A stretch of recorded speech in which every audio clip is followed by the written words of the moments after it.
Hello friends, welcome to my channel.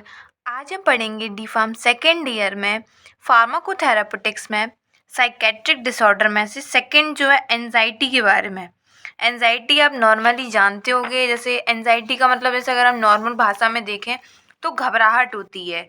तो घबराहट एक तरीके की फीलिंग होती है और डर होता है किसी चीज़ का, किसी को चिंता होती है। जब जैसे किसी को एंजाइटी हो रही है बहुत ज़्यादा, मतलब फीलिंग है डर की और बहुत ज़्यादा चिंता करने की, जिससे क्या होता है उसे स्वेट आता है, पसीना आता है, फीलिंग रेस्टलेसनेस, मतलब बहुत ज़्यादा वैसा अजीब सा फील होगा उसको, टेंस्ड चिंता में होगा बहुत ज़्यादा, और उसकी जो हार्ट बीट है वो बहुत ज़्यादा होगी।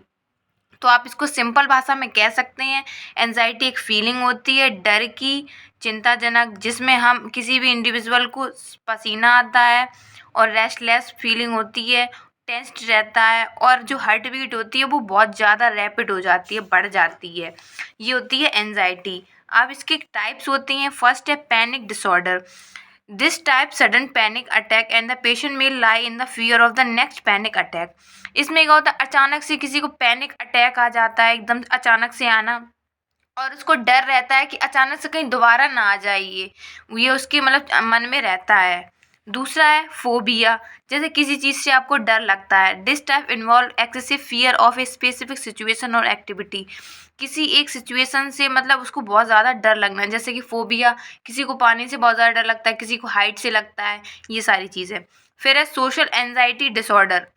This types involve fear of being judged by other in social situation. मतलब किसी को बहुत ज़्यादा भीड़ भाड़ से डर डर लगता है, जैसे भीड़ में है, कोई उसको जज कर रहा है, देख रहा है, तो उससे भी किसी पर्सन को डर लगता है। तो ये 3 तरीके के एंजाइटी होते हैं, panic, phobia and social anxiety.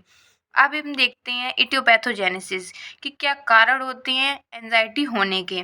Anxiety disorder are not the result of personal weakness.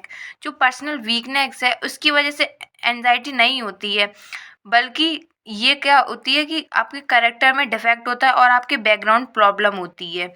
दूसरी होती है combination of following factors. First है केमिकल इम्बैलेंस। आपकी बॉडी में अगर बहुत टाइम से केमिकल्स जो हैं जैसे बॉडी में रिलीज होते हैं, वो उसका इम्बैलेंस है बॉडी में, या फिर वो सीवियर और लॉन्ग टर्म स्ट्रेस हो जाता है इसकी वजह से। इन्वायरमेंटल फैक्टर्स क्या होता है कि a trauma might trigger N anxiety disorder, कि अगर किसी को ट्रॉमा है तो वो भी एंजाइटी डिसऑर्डर क्रिएट कर सकता है। थर्ड है हेरिडिटी। एंजाइटी डिसऑर्डर में इन बी हेरिटेड फ्रॉम पेरेंट्स। जो एंजाइटी है वो हमको पेरेंट्स से भी मिल सकती है। अब हम देखते हैं इसकी पैथोजेनेसिस की, किस कैसे फैलती है ये हमारी बॉडी में। फर्स्ट है, देखो जैसे कि आप किसी की बॉडी, किसी कोई जो इंसान है वो स्ट्रेस से गुजर रहा है, उसकी लाइफ में बहुत ज़्यादा स्ट्रेस है, तो अब उसकी लाइफ में स्ट्रेस होगा, वो बहुत ज़्यादा स्ट्रेस लेगा, तो उसकी बॉडी में नेगेटिव इफेक्ट भी रहेगा।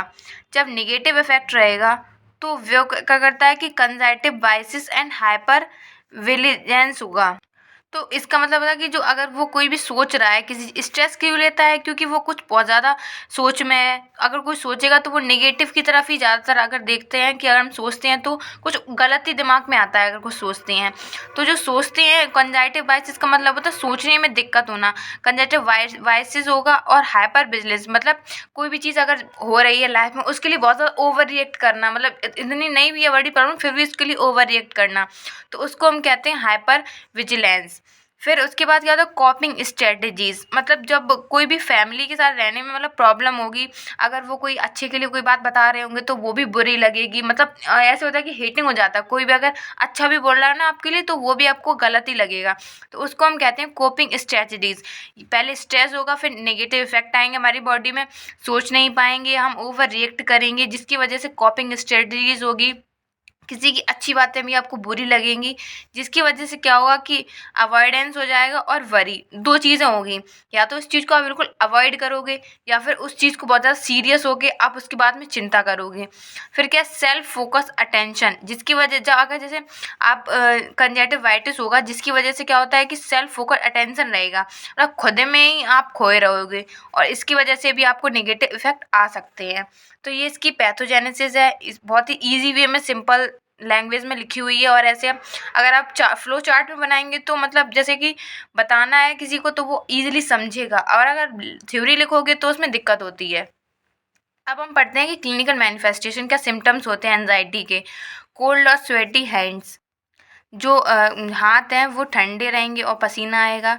ड्राई माउथ, माउथ से जो है मतलब सूखा रहेगा। हार्ट पैलिपिटेशन, जो हार्ट रेट है वो बहुत ज़्यादा बढ़ जाएगा। ब्रीथलेसनेस, सांस फूलने लगेगी। डर रहेगा, नाइट में सपने आएंगे और ब्रीथिंग में डिफ़िकल्टी होगी। अब हम पढ़ते हैं नॉन फार्माकोलॉजिकल मैनेजमेंट। आपको पूरी नींद लेनी चाहिए, स्लीपिंग इनफ। मेडिटेशन करना चाहिए, एक्सरसाइज करनी चाहिए, खाना हेल्दी खाना चाहिए और स्मोक और अल्कोहल नहीं लेनी चाहिए। अब हम पढ़ते हैं pharmacological management. Anti anxiety medicine लेनी चाहिए जैसे कि बेंजोडाइज़ेपिन।